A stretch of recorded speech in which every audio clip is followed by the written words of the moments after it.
I'm now joined by Ryan Stevens of WinTheRace.info, here to talk a little road course action. Round 2 of the round of 16, Watkins Glen in the playoffs this year. A little unusual, Ryan.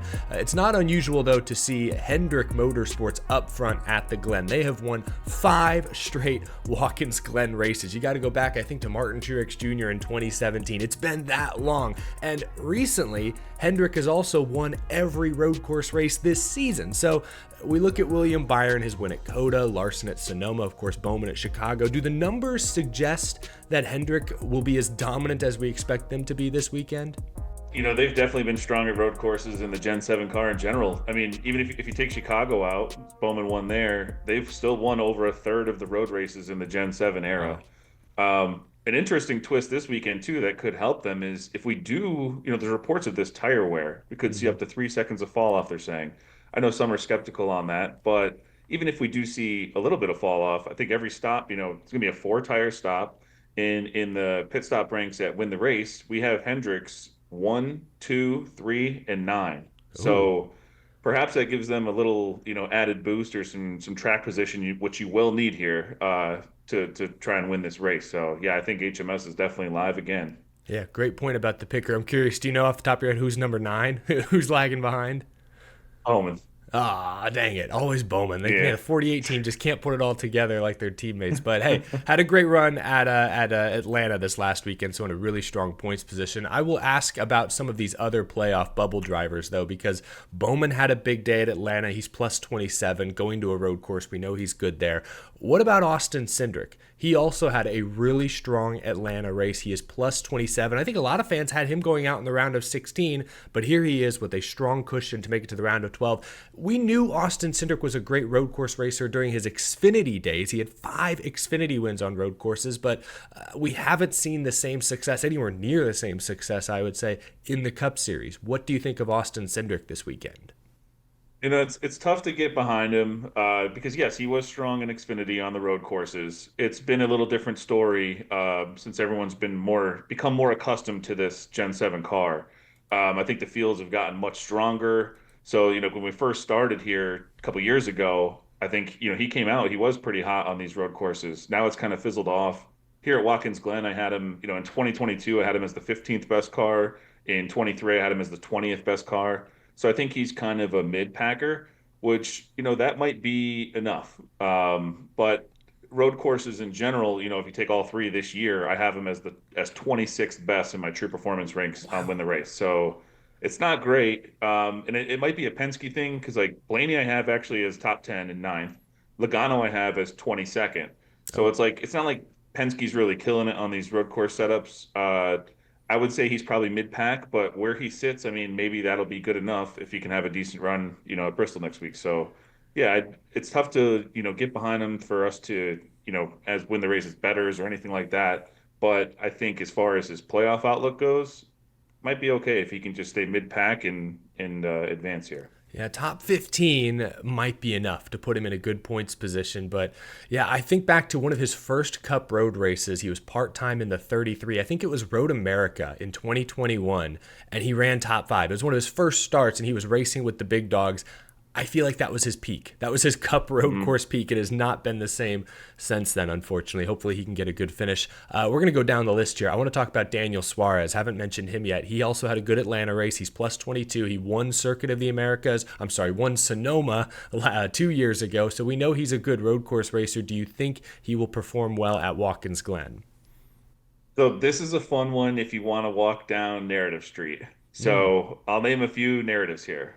1, Trackhouse only has 1 driver in the playoffs. So this would be the narrative that, one driver gets more love than focused. The other driver. There's more focus. 2, they have this magical road course chassis that has won races before. If you believe in that, perhaps they set him up here with that, or perhaps they save it for the Roval. Who knows? The third is that Suarez tested the tire here. Oh. So that's another narrative where... That's a big one. I think that could be a big one. We saw it work for Bell at Phoenix. I think it clearly did. He was just way ahead of everyone at that race. But that's early in the season. We had people test at Sonoma. That didn't really seem to matter. So, again, there are 3 narratives. it's tough to. It's whether or not you want to believe him or not. As far as stats go, he's been great in the Gen 7 road races. I have him as 10th best this season in my true performance ranks on Win the Race. And in all Gen 7 road races, he has the eighth best true average running position. So he's always up near the top 10. So even regardless, if you don't believe in all that stuff, he's still a solid road course racer. So I think he'll be all right. Nice. What about Denny Hamlin? Because obviously Atlanta did not go well. He's only 2 points to the good. Historically, his road course numbers aren't great, although last year at Watkins Glen, he did qualify on the pole, finish second. We know he's good at conserving tires, so if the tire wear is truly as aggressive as some speculate it will be, maybe Denny Hamlin is competitive this weekend. But what do you think? What's your guess, Ryan? This is a very tough one. And it's only tough because I have a fun stat. Okay. In the 13, take out Chicago, in the 13 Gen 7 road races, Denny's only top 10 was last year at Watkins Glen. Ooh, that's not a very And that fun was a stat. little, no, and that was a little different. That was surprising to see. And Yeah. it was a little different race then, too, because there were no stage breaks. So, you qualified well. As long as you were decently fast, you could kind of stay up there all day. That's a great It was point. very hard to pass. Yeah, because stage breaks will be back this year. So that, I mean, I know tire wear, if it's aggressive, we might not see guys flip the stages like they used to, but that someone's going to try something. That's an interesting point. Yeah, last year was very different than this year. Yeah, and I think with Denny too, you see if he can practice and qualify well on a road course, then he's probably going to be all right. But when he goes out there and he's practicing qualifying 18th or something, that to me, yeah, that tends to stick. He's just at that point it is just a mid-pack car. He doesn't really have the road course prowess to figure it out along the way and just pass everybody. So we'll have to see. I mean, that last year was absolutely great here. There's no denying it. But that being his only top 10 in the Gen 7 era on a road course, that throws a big red flag. Yeah, that is very concerning. How about his teammate Ty Gibbs? I see him as like the biggest wild card of these playoffs. He entered these playoffs as the 15 seed. No one expects the 15 seed with no wins on the year to make that much noise, but it's a Joe Gibbs racing car. I feel like they've started to pick up the pace recently. He's a good young road racer. What do you think of Ty Gibbs? I love Ty Gibbs this weekend. I have him as fourth best in my true performance ranks on road courses, top three in adjusted speed in all those races. And this team came here with a top five car last year. Just like we talked about Denny, Ty Gibbs is the same way. Qualified well, stayed up there all day. There's no reason they think they can't do that again. In all Gen 7 road course races, he has the 10th best true average running position. And if you look at only 23 and 24, because that first year they're kind of, figuring some things out, especially with Toyota had some issues. He's clearly gotten stronger, more comfortable in the car. And now, if you look at just 23, 24, he has the fifth best true average running position in all road races. So I expect him to be up there. I do think he's kind of a wild card as far as what strategy will they deploy this weekend. I don't know if he'll go after the stage points or if he's up there. They're just going to try to win and get through. I mean, he's right on the cut line. So there's a couple ways I think they could go there if they think he can be strong next week at Bristol. So that'll be one to watch. I know we're a little torn on that at Win the Race, but I do just in general, stat wise, there's no denying. I love Ty Gibbs this weekend. One driver I do not love whatsoever, and we can look at some folks below the cut line, is Brad Keselowski. His road course numbers are abysmal in this car. He hasn't finished in the top 10 in now 13 straight road course races. I know way back when he was part of that historic all-time great battle for the win at Watkins Glen, but that was 12 years ago. So is there any reason to be confident in Brad Keselowski this weekend? You know what I think happened too is like you see a lot of these guys. You look up Brad Keselowski, like, wow, this might be his best road course. You start looking at the old stats. But Yeah. like I think not only did the Gen 7 car kind of get more, equalize things throughout the field, but I think, sim racing and things like that have kind of made these younger guys a little more talented in this skill. Like you see the Reddicks and the Byrons and those guys who are sim racing all the time. They excel here. So I think the field has gotten much stronger too, and that kind of drives some of these, I don't know, I guess OG drivers down the list a little bit, like Brad K. Also, I don't know if I've ever seen anyone spin more on a road course than Brad Keselowski. I do feel like he's spinning out quite a bit throughout the recent years here. But yeah, he's got a true average running position around 20th on the roads in the Gen 7 era. I don't expect him to be any better really than a mid packer.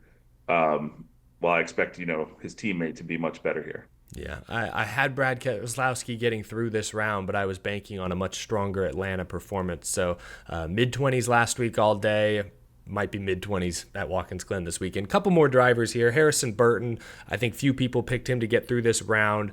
I mean, what do the numbers say about Harrison? Is there any hope for the 21 this weekend? And I don't think so. He's truly a back marker on these road courses. I have him 32nd best out of the 35 drivers who have raced in all three road courses this year. Of all the drivers who raced in the 13 Gen 7 road races, so all of them, if you take Chicago out, he's dead last in true average running position. So behind everyone. So, I mean, it's just really not looking good here. And I don't expect much out of him at Bristol. So it could be some tough sledding for the Harrison Burton crew. Well, I guess that was a pretty simple, easy analysis. I didn't realize it was quite that dismal, unfortunately for Harrison. One driver who I think is kind of a wild card this weekend is Martin Truex Jr. because they don't have the luck. I think he has now 6 straight finishes well outside the top 20. No momentum whatsoever, but I mentioned earlier, 5 straight Hendrick wins. Martin Truex won in 2017 at Watkins Glen. Is there any reason to think Martin Truex Jr. could flip the switch, turn it on, and maybe spoil some people's days on Sunday? What I noticed with Truex is that he's actually been good here with, the 4 or 5 teams he's ran with throughout his career. So it doesn't really seem to matter who he's with, Chevy, Toyota, whatever. When he comes here, he's strong for the most part. I had him as a top 10 car at Coda and Sonoma. So there's reason to think, he could show up fast at a track he's been great at in the past. If you throw out the first year of Gen 7, like I said, Toyota was kind of figuring some things out. He does have the 11th best true average running position on all those road races in 23 and 24. So he's there. I mean, he's won on a road course in the Gen 7 car. I think, some of these, I guess, older guys, I mean, I'm turning 40. I feel bad calling these guys old. They're not old, but the guys who have been around for a long time, I guess I'll say, tend to show up at some of these tracks. Like, Truex is always good at Sonoma. It's like the old school road courses. I think we have Sonoma and Watkins Glen are the 2 that are left. So, yeah, I think if there's any road course you can show up, it'll be here in Sonoma. So let's see what he can do. It'll be fun to see how he shows up. I want to see him kind of snap this and go out on a better note. I agree. Yeah, there's few drivers in the field that likely have more reps at real life Watkins Glen than Martin Truex Jr. So that could play to his strengths. Lastly, Chase Briscoe, another driver who in the Xfinity Series stood out, one of the best road racers. Remember, almost got his first Cup win at the Indy Road Course a few years back. He's 21 points out, needs a big day. Do you think he gets it done? He's another one similar to Hamlin for me, where it's like, if he shows up fast, I think we know he's going to be fast. It's a good indicator. I don't expect him to just kind of figure it out and drive through the field. But if this car shows up fast in practice and qualifying, I think he does have the road course skill to maintain that track position and do well. Overall, in the 23 and 24 road races, he is just 22nd in true average running position. So he's mid-packer. He's running around with like that Brad Keselowski type range. But, whereas like say Briscoe qualified 5th and Brad qualified 6th, I'd be much more behind Briscoe maintaining that track position than I would with Brad, even though, that true average running position is what it is. I just think Briscoe is a little more talented on this track type. So perhaps that's not a popular opinion, but I like Briscoe if he shows up fast. He's proven to have a stronger road course prowess, I feel, than Brad, at least in recent seasons, to your point about maybe younger drivers focusing on that style of racing, putting more emphasis on the left and right turns. I think that gives Chase Briscoe potentially an advantage. Going to be really interesting this weekend because you have so many good veteran drivers right around that bubble. Hamlin, Keselowski, Truex, all with different road course racing history, stats, abilities. My final question for you, Ryan, is if we look past the playoffs, I know we focused heavily on the points, but there are other great road course racers who could play spoiler this weekend. I'm thinking about Michael McDowell, Kyle Busch, been really fast lately. Of course, there's some guys like Juan Pablo Montoya, Shane Van Gisbergen, and AJ Allmendinger in the field. Maybe I just named one of them. Maybe you have a different name that you're thinking of. Who is most likely to play playoff spoiler on Sunday? Well, I think the obvious place that most people would go here would be the colleague duo of AJ and SVG. So I'll just switch it up a little bit and I'll go with McDowell. Hmm. Um, you could argue that McDowell's shown up with the best car at Watkins Glen the past 2 years in a row. Um, and thanks to, Greg Mathern's front runners on Win the Race, that's where I'm getting, most of these stats today. In Gen 7 road course races, only Tyler Reddick and Chase Elliott have run a higher percentage of their laps inside the top 10. Wow. So McDowell's up there with, two names that I think we would call elite road course racers. And only five drivers have ran over 50% of their laps inside the top 10. It's Reddick, Elliott, McDowell, Dinger, and Bell. So it's all elite drivers. You put McDowell right in that company, and then you go to a track where he's arguably brought the fastest car here 2 years in a row. I think McDowell is definitely alive. Yeah, Michael McDowell will be fun to watch for sure. I agree. I think he is most likely to play spoiler of the non-playoff bunch. But this is kind of, we didn't prepare for this. But what do you make of Juan Pablo Montoya? What do you think he's going to do? Just to give me like a range. Where do you think he's going to run? Well, so in my pre-practice and qualifying ranks, I do, it's all like equipment and incident adjusted. So the equipment adjustment there on that 2311 car, it brings it way down. I mean, that car has been slow. It just has not been competitive at all. And then my Montoya track form, which also goes into it, was really high, but he hasn't raced in forever. So I mean, it's like I had to bring that down a little bit. So I have him like between 20 and 25 in my when I rank it out throughout the field. If he's way below that, I'm not surprised because the car has been terrible. If he can drive the heck out of it and flirt with the top 10, I'm also not surprised. So I think he's just got a really wide range of outcomes, and we'll have to see mainly, I think, can this car bring any speed? It just hasn't for whatever reason. So Yeah, I think the best we've seen from that car was maybe Heim at Nashville, but that was an oval. Like when they put Kobayashi in yeah, that car, it's like at Coda, he's like you're saying, like a 25th place car, it seems, getting taken out by Ricky Stenhouse. That's my concern, is he's got to watch out for Stenhouse. Stenhouse seems to have this vendetta against, international drivers running these road course races. He always seems to find them somehow, some way. But I'm looking forward to seeing Juan Pablo Montoya back on a racetrack in NASCAR.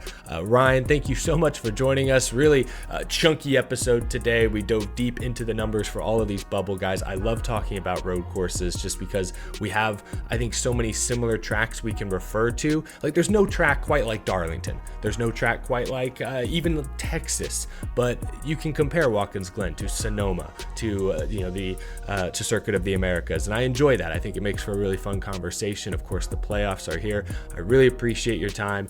You can find more of Ryan's work at wintherace.info. Ryan, really appreciate you being on this show. We'll talk to you again real soon, man.